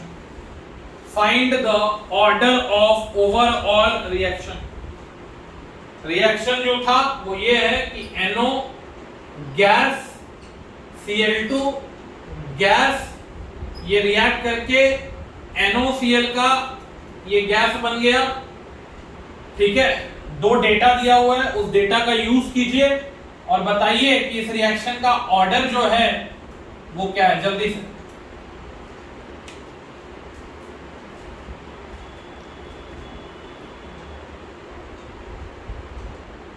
दो से तीन लोग ही आंसर बताया था इसका, तो दिस इज द सॉल्यूशन।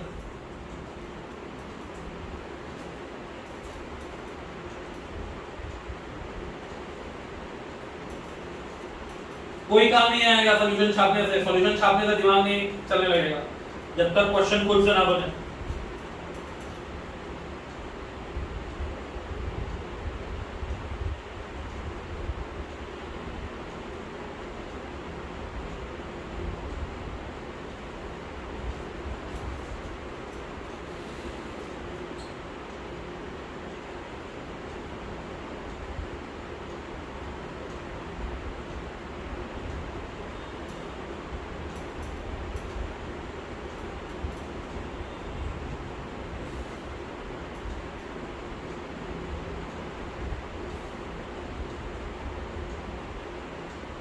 हो गया भाई, लिख लिया सब कोई?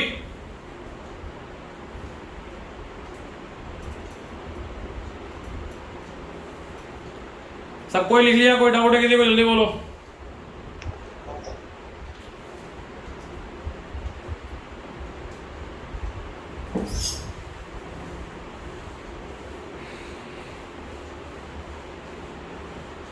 चलो अगला क्वेश्चन लिखो, ठीक है। Next question, right next question, अगला क्वेश्चन लिखिए। क्वेश्चन बोल रहा है कि एक रिएक्शन है CO2 गैस प्लस, ठीक है, या CO2 गैस जो है ये टूट रहा है किसमें, CO गैस में एंड हाफ O2 गैस में, ठीक है। बोल रहा है ये रिएक्शन चल रहा है एट टेम्परेचर 300 केल्विन, ये चल रहा है 300 केल्विन पे, ठीक है। बोल रहा है the reaction shows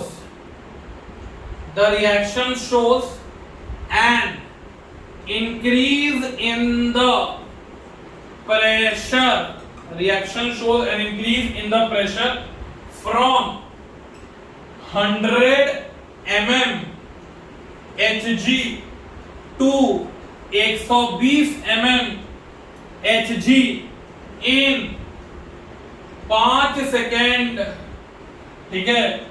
then find the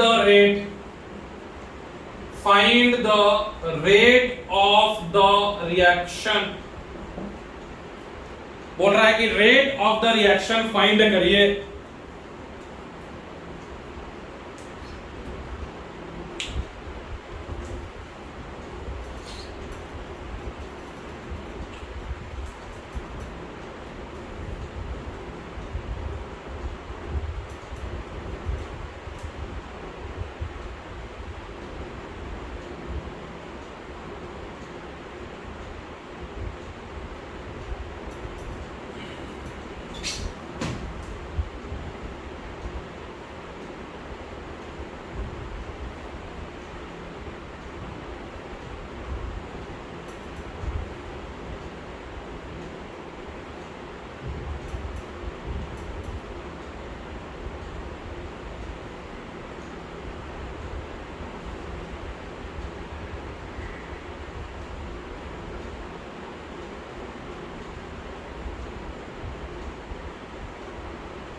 चलो देखते हैं क्वेश्चन को देखते हैं यार, क्या बोल रहा है। चुप रहो हट, ये बोल देंगे मतलब। चलो देखो आगे बढ़ते हैं हम लोग, ठीक है, आगे बढ़ते हैं हम लोग थोड़ी। हाँ ठीक, देखो यार यहाँ पे 1.6। अरे तो मुंबई घूमो, ठीक है, बुद्धिमान आदमी। 5.6 देखिए आंसर देखिए 100 0 0, ठीक है। हम सर घर से नहीं निकलेंगे सर, हम घर ही में रहेंगे सर। अब 12 बजे तक स्टेटस अपडेट हो रहा है व्हाट्सएप पे, घर में रहेंगे, ठीक है। वही बात हो गया, डिस्को में जाके सर हम पढ़ाई करेंगे, ठीक है, बाद में जाके हम पढ़ाई करेंगे। चलो यार अपना इसको यूज करने दो। आर्टिकल 15 100 माइनस पी, ये हो गया पी, ये हो गया तुम्हारा p/2। रिएक्शन ऐसे ही ना चलेगा यार। 100 माइनस पी, ये बना पी, इसकी वजह से प्रेशर कितना एक्सर्ट होगा p/2। सबको समझ में आ रहा है? यस। अब वो क्या बोल रहा है कि पहले प्रेशर 100 था, बाद में प्रेशर 120 हो गया, तो तुम लोग 120 माइनस 100 कर दे रहे हो। अरे भैया क्या मतलब, इनिशियल चेंज इन प्रेशर कैसे निकालना है वो तो देख लो। 100 माइनस पी प्लस पी और प्लस p/2, इसका वैल्यू कितना दे रखा है, इसका वैल्यू कितना दे रखा है यार 120। p और p कैंसिल हो गया, p और p कैंसिल हो गया। अब ये उधर चला जाएगा तो p/2 का वैल्यू 20, तो p का वैल्यू 40 mm। मतलब बेटा जब तुमसे, अब यार देखो यहां पे मैंने तुमसे रेट पूछ लिया, क्वेश्चन में हो सकता है तुमसे स्पेसिफिक होके पूछे कि हमको चाहिए rate with respect to pressure या respect in terms of pressure, rate in terms of pressure. तो तुम लोग लिखोगे dp/dt, और dp/dt में क्या लिखोगे, CO2 का फाइनल माइनस CO2 का इनिशियल डिवाइडेड बाय, ये तो घट रहा है तो नेगेटिव लगा देना, घट रहा है तो नेगेटिव लगा देना, और पॉजिटिव वैल्यू चाहिए। और टाइम कितना दे रखा है 5 सेकंड ना जी। Yes sir.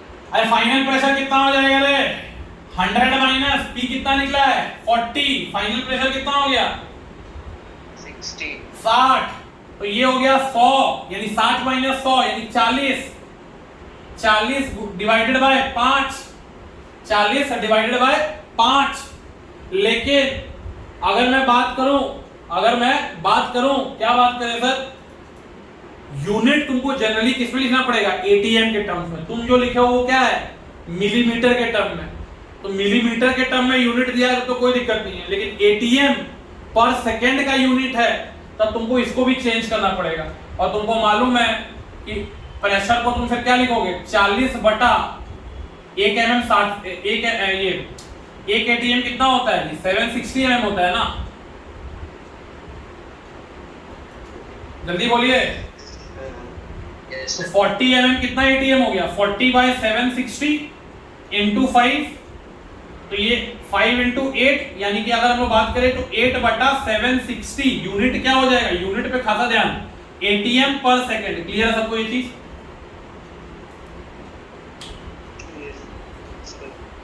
अरे बोलने में जल्दी जल्दी मुंह खोल के बोलना स्टार्ट करो, हमको बाहर करने में 2 मिनट नहीं लगेगा क्लास से।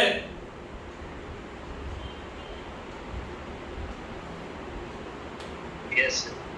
Yes. ये आ गया 8, ये किसके टर्म्स में लिखे है, ये लिखे rate in terms of pressure. मैंने कुछ मेंशन नहीं किया था, लेकिन एग्जाम में आपको मेंशन कर सकता है कि rate in terms of pressure लिखिए, तो डीपी बाय डीटी। अगर बोला होता rate in terms of concentration,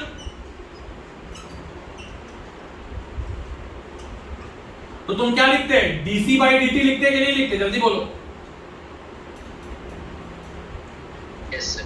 और डीसी बाय डीटी अभी थोड़ा देर पहले पढ़े, क्या आया था, 1 बाय आरटी इंटू डीपी बाय क्या, डीटी, यही रिलेशन आया था। Yes, sir. Yes, sir.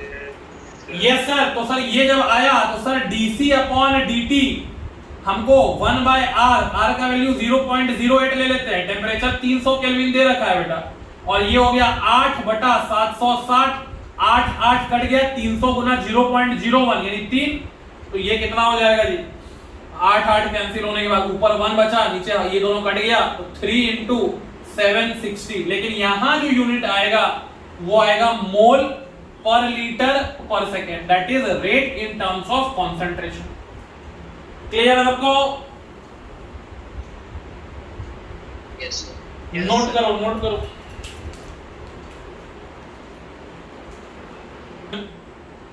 A hypothetical reaction A2 plus B2 giving 2AB, ठीक है, A2 plus B2 giving 2AB follows the following mechanism, follows the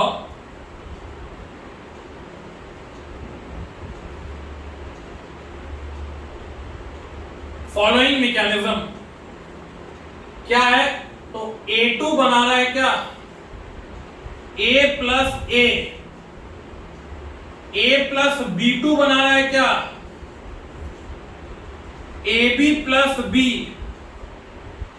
A plus B बना रहा है क्या, AB। ठीक है, यहां पे रिवर्सिबल का साइन नहीं है, यहां ऐसे ही दे दो, ठीक है, या यहां पे भी रिवर्सिबल का साइन है, ठीक है। यहां ये बोल रहा है फास्ट है, तो यहां फास्ट है तो यहां पे, ठीक है, यहां बोल रहा है ये रिएक्शन स्लो है, और अगेन बोल रहा है कि ये रिएक्शन फास्ट है। पूछ रहा है find the order of the reaction, पूछ रहा है find the order of the reaction, पूछ रहा है find the order of the reaction. Reaction का ऑर्डर बताइए सर लोग।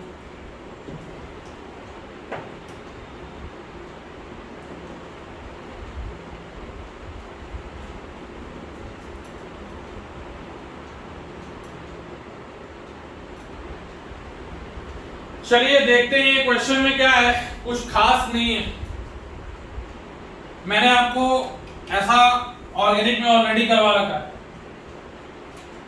अगर मैं बात करूं,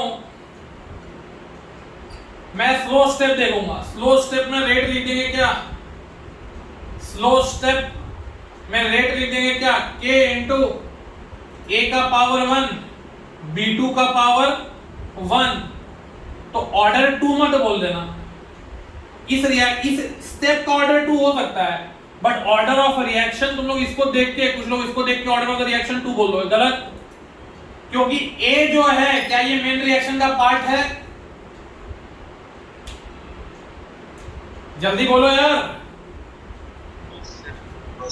नहीं है, ए इज इंटरमीडिएट, ए इंटरमीडिएट है, मेन रिएक्शन का पार्ट नहीं है। तो इंटरमीडिएट जो है वो रेट लॉ में नहीं होना चाहिए। Intermediate should not be present, should not be present, should not be present in the rate law, in the rate law, rate law में आप इसको नहीं रख सकते हैं। तो हम क्या करेंगे, हम यहां से ए को हटाने की कोशिश करेंगे। कैसे हटाएंगे सर? तो सर आपके पास तो बहुत सारा तरीका दिया हुआ है, हमारे पास क्या है, इस रिएक्शन के बारे में हमको दिया हुआ है। तो इस रिएक्शन के बारे में हमको दिया हुआ है, तो इस रिएक्शन का कुछ ना कुछ तो दिया रहेगा, इस रिएक्शन का भी कुछ ना कुछ दिया रहेगा।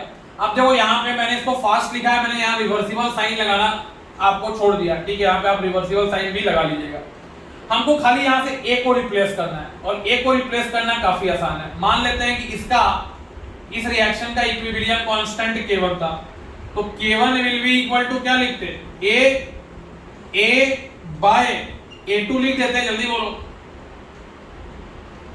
और A का वैल्यू क्या लिख देते तुम, K1 का स्क्वायर रूट, और इसके अंदर A2 का भी स्क्वायर रूट, जल्दी बोलो। और यही चीज बेटा तुम अगर यहां प्लेस कर दो तो A2 तो मेन रिएक्शन का पार्ट है कि नहीं है? Yes sir. है। तो अब तुम क्या करोगे, इस चीज को, इस इक्वेशन को पुट करोगे किसमें, ये 1 है मान लो, और ये मान लो इक्वेशन 2 है, तो 1 को 2 में पुट कर दो। तब बेटा रेट क्या आ जाएगा, तब रेट आ जाएगा क्या, तब रेट आ जाएगा क्या, रेट आ जाएगा K इंटू K1 का पावर 1/2, A2 का पावर 1/2 और B2 का पावर 1। बस ये दोनों मेरा मेन रिएक्शन का पार्ट है, रेट लॉ तैयार है, ऐड करो, आंसर लिखो। तो ऑर्डर कितना हो जाएगा, 1/2 + 1 that is equal to 3/2। Clear है सबको? Yes sir. नोट करिए।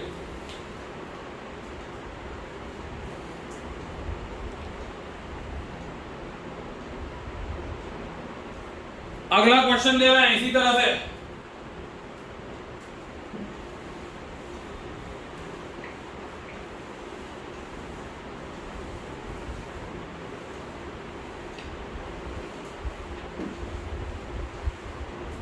मान लो एक रिएक्शन है तुम्हारा 2O3 एक रिएक्शन है, ये बना रहा है क्या 3O2, ठीक है। बोल रहा है कि इसका रेट कांस्टेंट K1 है, बोल रहा है find the order of the reaction, find the order of the reaction when the above reaction takes place in the following manner, in the following manner, in the following manner। क्या manner है भाई, क्या manner है? तो O3 जो है वो टूट रहा है O2 + O में। ये बोल रहा है कि ये फास्ट स्टेप है और इस रिएक्शन का इक्विलिब्रियम कांस्टेंट दे रखा है K2, ये मान लो पहला स्टेप है। दूसरा स्टेप में ऑक्सीजन ये कंबाइन होके O2 बना रहा है और बोल रहा है ये स्टेप जो है this is the slow step. ये स्टेप जो है बोल रहा है स्लो स्टेप है, ये स्टेप जो बोल रहा है स्लो स्टेप है। तुमसे पूछ रहा है find the order of the reaction. बनाओ इस सवाल को, find the order of the reaction.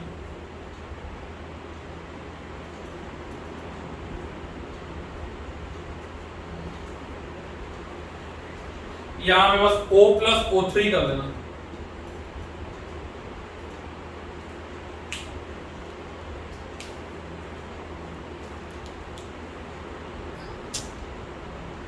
ठीक है, सेम क्वेश्चन उसी तरीके से स्लो स्टेप को देखकर रेट लिख सकते हैं हम लोग को पता है स्लो स्टेप का, आरडीएस का, एलिमेंट्री स्टेप का, मॉलिक्यूलरिटी ऑर्डर सब बराबर होता है, तो ये काम हम लोग कर सकते हैं।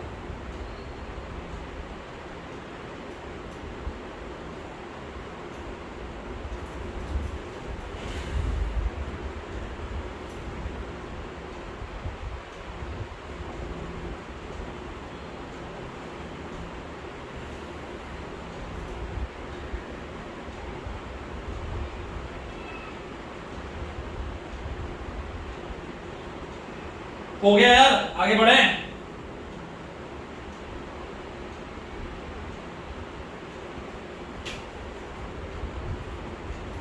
नोट कर लियो, एक स्टेप में बोल रहा है NO प्लस O2, ये बना रहा है NO3, ठीक है, और फिर NO3 प्लस NO, ये मिलके, सॉरी यहां पे 2NO2 लिख लेना, ये मिलके 2NO2 बना ले रहा है, ठीक है। कौन फास्ट है कौन स्लो है वो भी दिया हुआ है क्वेश्चन में, दिया हुआ है कि ऊपर वाला फास्ट है और नीचे वाला स्लो है। ये रिएक्शन यार फास्ट है और यार ये रिएक्शन जो है वो स्लो है। ये इसका इक्विलिब्रियम कांस्टेंट K1, इसका रेट कांस्टेंट K2। अब बोला कि ऑर्डर निकालिए।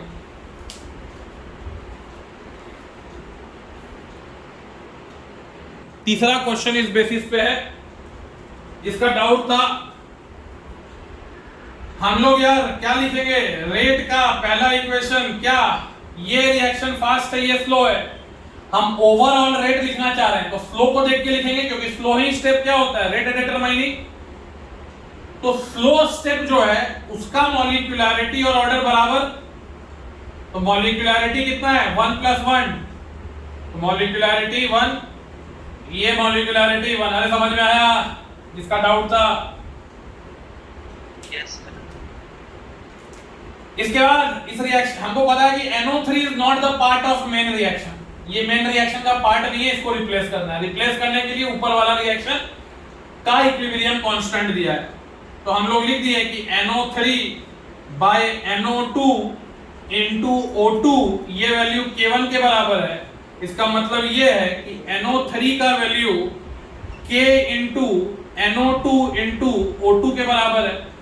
तो अगर मैं बात करूं ये इक्वेशन क्या है यार 1, ये इक्वेशन 2, तो 2 को पुट करो 1 में, आंसर आ जाएगा। तो रेट कितना आएगा, कांस्टेंट कुछ भी हो K डैश मान लेते हैं, ये आ गया NO3 की जगह NO2 और O2, ठीक है। और अगर हम लोग बात करें यार कि यहां तो NO है, NO मेन रिएक्शन का पार्ट है ना, एक मिनट थोड़ा गड़बड़ क्या हो गया यार, एक जगह यहाँ NO होगा ना जी, हाँ यहाँ NO होगा, वही सोचे कि NO2 कहां से टपक गया, यहाँ पे NO होगा यहाँ पे, तो यहाँ पे यार NO, ठीक है, NO3 की जगह ये पुट कर दिए NO और O2, और इसके बाद एक NO और भी है, तो यानी कि ओवरऑल क्या आ गया K, NO का पावर 2, O2 का पावर 1, मतलब यार ऑर्डर ऑफ द रिएक्शन कितना होगा, 3 होगा कि नहीं होगा। Yes, sir. Yes, sir. चलो चलो चलो सही है।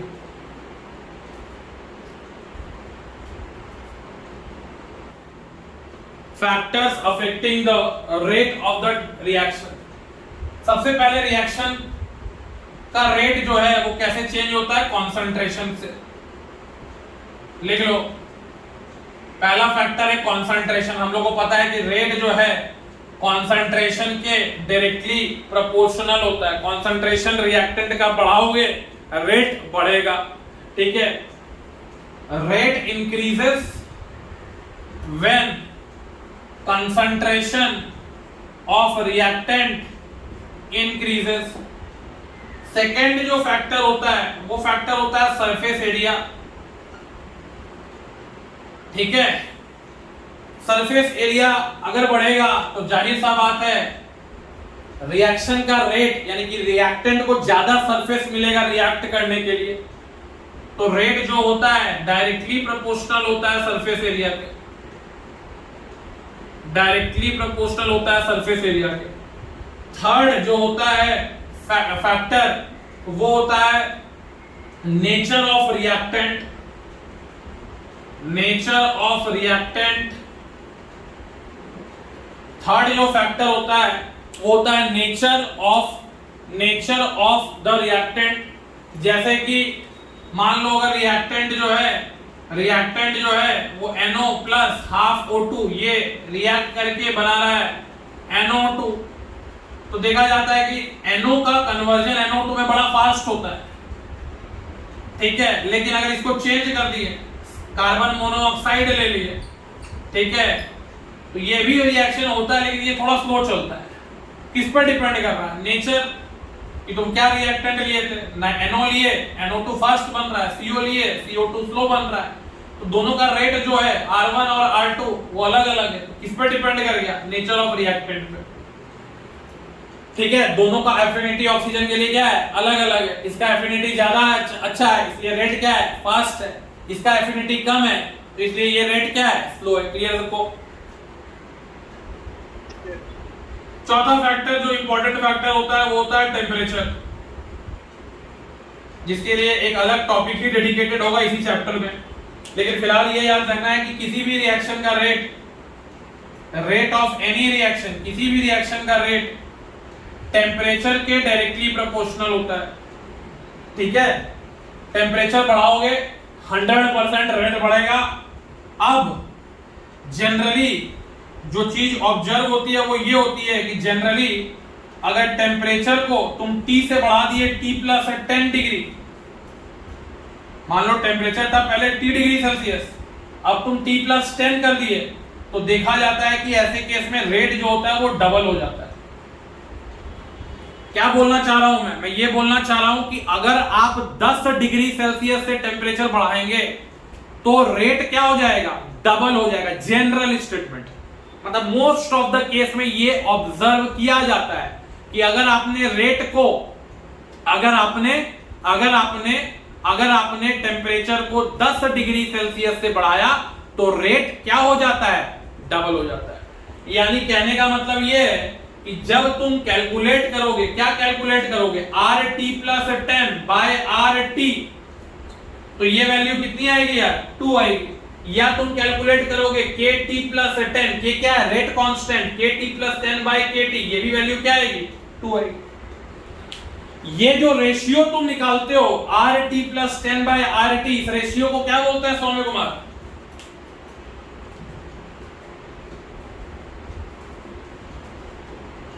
What is this ratio called? इस रेशियो को क्या बोलते हैं? बाकी लोग लिखेंगे।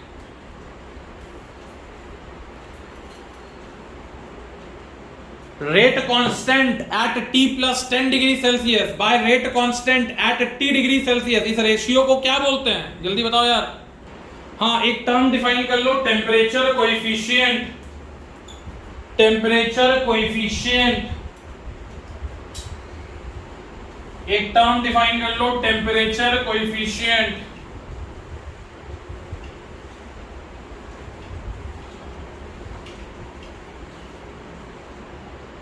Temperature coefficient, temperature coefficient of the rate of the reaction, mu से रिप्रेजेंट करते हैं। लिख लो, temperature coefficient of the rate of the reaction, mu से इसको रिप्रेजेंट करते हैं। लिख लो, it is defined as the ratio of rate constants, it is defined as the ratio of rate constant at different temperatures, the ratio of rate constant at different temperatures, the ratio of rate constant at different temperatures which is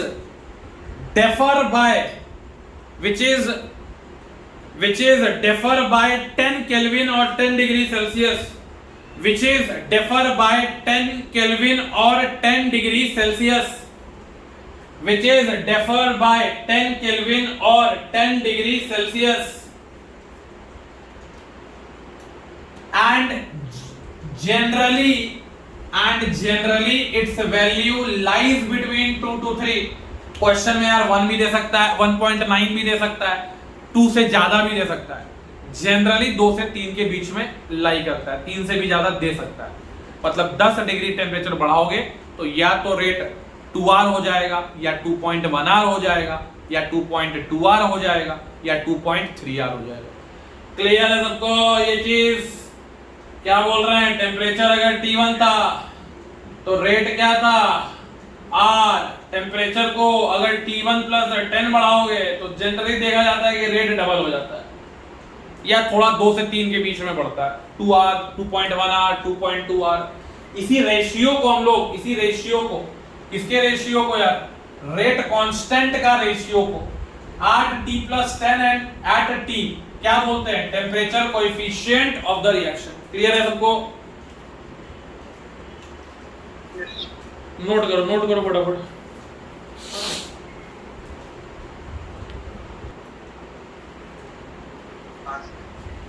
हाँ भाई आगे बढ़ते हैं और ये लिख लेते हैं। कितना फैक्टर हो गया है? 4 5। चार। पांचवा लिख लो physical state of the reactant.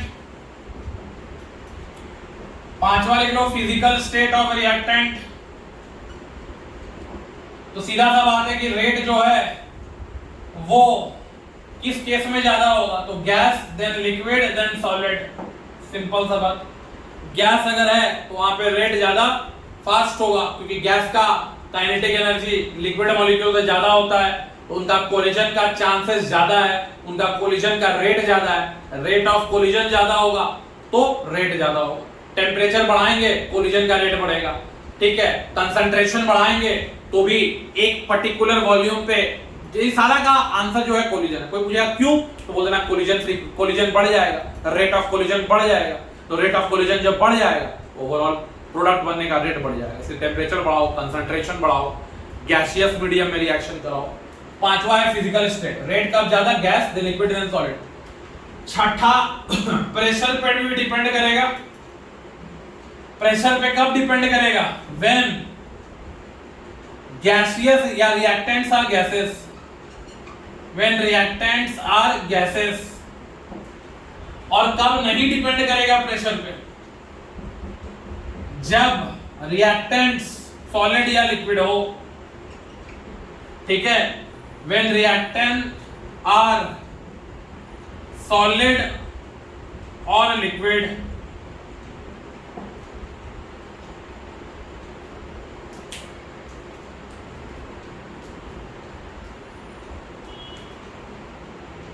और तो लगभग सब हो गया। चलो जल्दी नोट करो, बस खत्म कर।